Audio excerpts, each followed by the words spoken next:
안녕하세요. 좋은 아침입니다. 부활의 주님이 우리와 함께 하십니다. 우리와 함께 하시는 주님을 찬양합니다. 기도합시다. 하나님, 오늘도 저희들을 불러주셔서 말씀 앞에 세워주시니 감사합니다.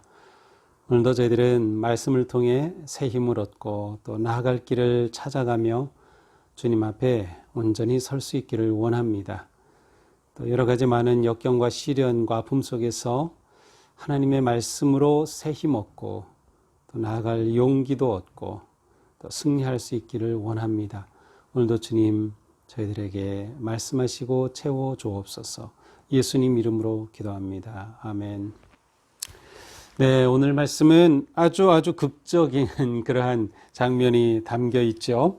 자, 우리 창세기 45장 1절부터 15절까지입니다. 오늘 말씀은 제가 좀 짧으니까 좀 읽고서 말씀 나누도록 하겠습니다. 요셉이 시종하는 자들 앞에서 그 정을 억제하지 못하여 소리질러 모든 사람을 자기에게서 물러가라 하고 그 형제들에게 자기를 알리니 그때에 그와 함께한 다른 사람이 없더라. 요셉이 큰 소리로 오니 애굽 사람들에게 들리며 바로의 궁중에 들리더라. 요셉이 그 형들에게 이르되 나는 요셉이라. 내 아버지께서 아직 살아계시니까. 형들이 그 앞에서 놀라서 대답하지 못하더라. 요셉이 형들에게 이르되 내게 가까이 오소서. 그들이 가까이 가니 이르되 나는 당신들의 아우 요셉이니 당신들이 애굽의 판자라. 당신들이 나를 이곳에 팔았다고 해서 근심하지 마소서. 한탄하지 마소서. 하나님이 생명을 구원하시려고 나를 당신들보다 먼저 보내셨나이다. 이 땅에 2년 동안 흉년이 들었으나 아직 5년은 밭갈이도 못하고 추수도 못할지라. 하나님이 큰 권으로 당신들의 생명을 보존하고 당신들의 후손을 세상에 두시려고 나를 당신들보다 먼저 보내셨나니 그런즉 나를 이리로 보내는 당신들이 아니요 하나님이시라. 하나님이 나를 바로에게 아버지로 삼으시고 그 온 집의 주로 삼으시며 애굽 온 땅의 통치자로 삼으셨나이다. 당신들은 속히 아버지께로 올라가서 아뢰기를 아버지의 아들 요셉의 말에 하나님이 나를 애굽 전국의 주로 세우셨으니 지체 말고 내게로 내려오사 아버지의 아들들과 아버지의 손자들과 아버지의 양과 소와 모든 소유가 고센 땅에 머물며 나와 가깝게 하소서. 흉년이 아직 5해가 있으니 내가 거기서 아버지를 봉양하리이다. 아버지와 아버지의 가족과 아버지께 속한 모든 사람에게 부족함이 없도록 하겠나이다 하더라고 전하소서. 당신들의 눈과 내 아우 베냐민의 눈이 보는 바 당신들에게 이 말을 하는 것은 내 입이라. 당신들은 내가 애굽에서 누리는 영화와 당신들이 본 모든 것을 다 내 아버지께 아뢰고 속히 모시고 내려오소서 하매 자기 아우 베냐민의 목을 안고 우니 베냐민도 요셉의 목을 안고 우니라. 요셉이 또 형들과 입맞추며 안고 우니 형들이 그제서야 요셉과 말하니라. 아멘. 네, 오늘 이야기는 드디어 요셉이 형들에게 자기를 알리는 그러한 순간이 기록되어 있습니다.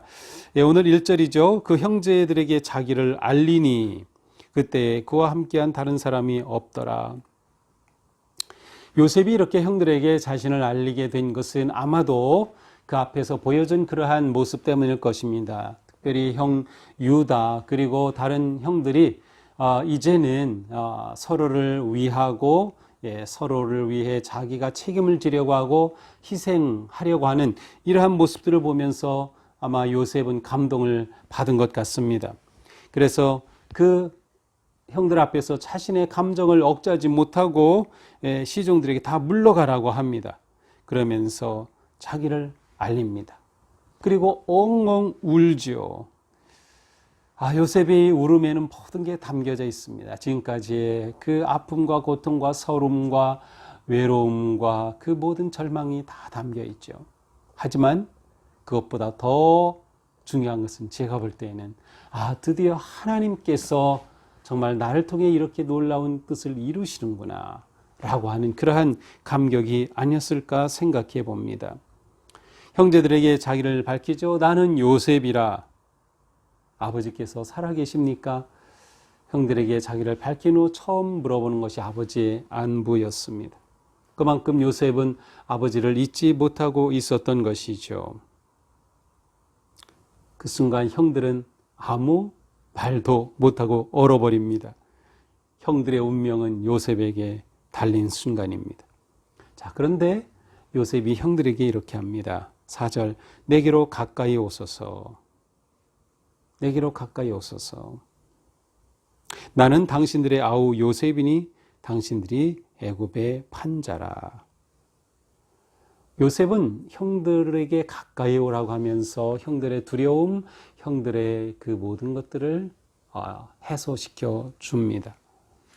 그러면서 분명히 말합니다. 나는 당신들이 애굽의 판자입니다. 그 누구도 부인할 수 없는 요셉과 형들만이 알고 있는 그 비밀을 언급함으로써 자신이 진짜 요셉인 것을 드러내죠. 5절입니다. 당신들이 나를 이곳에 팔았다고 해서 근심하지 마소서, 한탄하지 마소서. 하나님이 생명을 구원하시려고 나를 당신들보다 먼저 보내셨나이다. 자, 여기에 요셉의 모든 것이 담겨져 있습니다. 이 말씀과 45장 5절과 50장 20절이 합해서 요셉을 가장 잘 표현해 주는 가장 중요한 핵심 문구이죠.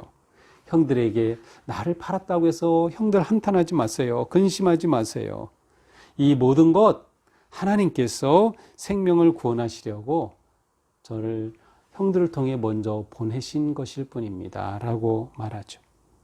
여기에 요셉의 믿음, 요셉이 지금까지 이렇게 버티고 자신을 지키고 또 총리가 될 때까지의 모든 그 과정을 어떻게 가능케 하였는가 비밀이 바로 이 고백에 담겨 있습니다. 아직 흉년이 든 지는 2년밖에 되지 않았어요. 그러니까 5년이 더 있어야죠. 그렇게 5년을 어떻게 더 견딥니까?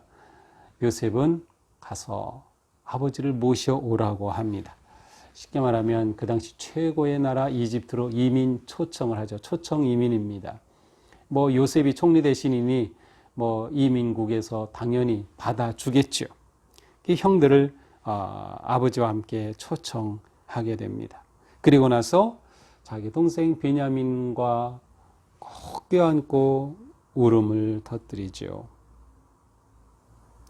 자기 아우 베냐민의 목을 안고 우니 베냐민도 요셉의 목을 안고 우니라. 요셉이 형들과 입 맞추고 우니 안고 우니 형들이 그제서야 요셉과 말하니라. 이제 요셉이 이렇게 말하고 했지만 형들은 계속 불안한 거죠. 실제로 형들은 나중에 가서 보면 아버지 야곱이 죽은 후에 또다시 요셉에게 와서 제발 우리 해하지 말아달라고 그렇게 요청하는 것을 보면 형들은 정말 요셉에게 한 그 행위로 인해서 엄청 지금 두려움 가운데 있는 것을 알 수 있어요. 근데 요셉이 형들과 입 맞춥니다. 형들을 받아준다는 거, 용서해준다는 뜻이에요. 그리고 형들과 화해를 하는 것이죠. 비로소 형들이 이제 말하기 시작합니다. 자, 오늘 이 말씀을 통해서 우리는 굉장히 중요한 것들을 생각해 볼 수 있습니다. 가장 중요한 것은 요셉이 우리에게 어떤 모습을 보여주느냐라는 것이죠. 아직 형들은 요셉에게 공식적으로 입을 열어서 용서해달라고 사과한 적이 없어요. 그럼에도 불구하고 요셉은 먼저 형들을 용서하고 있습니다. 요셉에게 있어서 가장 중요했던 것은 그의 모든 순간순간이 목적이 있는 삶을 살았다는 것이에요. 그 목적 있는 삶이란 하나님의 뜻, 하나님의 계획을 늘 바라보며 살았다는 것이죠. 그것이 요셉의 꿈이었습니다. 그래서 제가 이 요셉의 이야기에서 중요한 것은 보통 꿈이라고 말하지만 더 엄격히 말하면 하나님의 계획과 섭리 아니면 형통함의 진정한 뜻은 하나님의 뜻이 이루어지는 것이기 때문에 그러므로 요셉은 오직 하나님의 뜻이 그의 삶의 초점이었고 목적이었습니다. 그 삶을 살아온 아름다운 열매를 지금 보고 있는 것이죠. 다시 말하면 그는 자신에게 일어나는 모든 일을 하나님의 뜻으로서 해석해낼 수 있었습니다. 우리에게 일어난 사건, 일이 중요하지만 그것보다 더 중요한 것은 아마도 그것을 해석할 수 있는 능력일 것입니다. 우리에게 어떤 일이 일어날 때 그것을 해석할 수 있는 능력. 물론 우리는 각자 나름대로 해석합니다. 그러나 더 중요한 것은 하나님의 뜻으로 볼 수 있는 해석할 수 있는 능력이죠. 그러니까 요셉은 한마디로 해석을 잘하는 사람이었어요. 자기 인생을 해석을 잘했어요. 물론 그는 꿈 해몽도 잘했어요. 그것과 직접 연결이 되기도 하겠죠. 꿈 해몽을 잘한다는 것은 자신의 삶, 그리고 자기 삶에 일어나는 그 모든 것들을 잘 해석할 줄 알았던 것이에요. 쉽게 말하면 그것을 하나님의 뜻으로 풀어낼 수 있었다는 거죠. 이것이 믿음의 삶의 가장 중요한 모습입니다. 우리가 이렇게 우리의 삶을 하나님의 뜻으로 풀어갈 수 있다면 우리에게 다가오는 시련이 문제가 아니고 고난이 문제가 아니겠죠. 지금 코로나19는 우리에게 바로 이것을 요청합니다. 지금 우리가 처하는 환경과 고통과 문제와 모든 상황을 하나님의 뜻으로 해석할 수 있는 우리가 되느냐, 이것이 정말로 우리에게는 중요한 일이 됩니다. 우리 인생의 가능성은 우리 자신에게 있지 않고 하나님 안에 있다. 우리가 하나님을 어떻게 이해하고 믿고 바라느냐에 따라서 우리 인생이 달라질 수 있는 것이죠. 자, 이렇게 하나님의 뜻으로 살아가는 삶은 어떤 환경에서도 나아갈 길을, 가능성을 찾게 됩니다. 요셉은 모든 상황 속에서 계속해서 가능성을 바라보았던 것 같아요.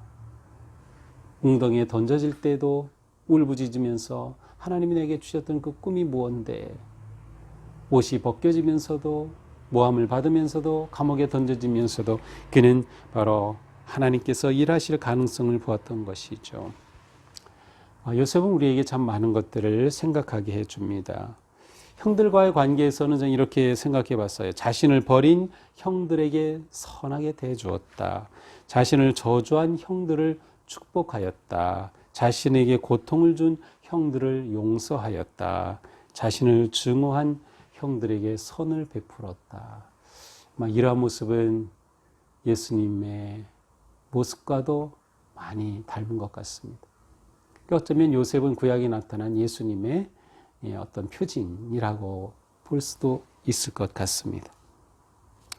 자, 오늘 우리는 이 요셉의 모습을 보면서 우리 각자 개인에게 어떠한 점이 가장 다가옵니까? 깨어진 인간관계가 회복되는 그 모습인가요? 용서하는 모습인가요?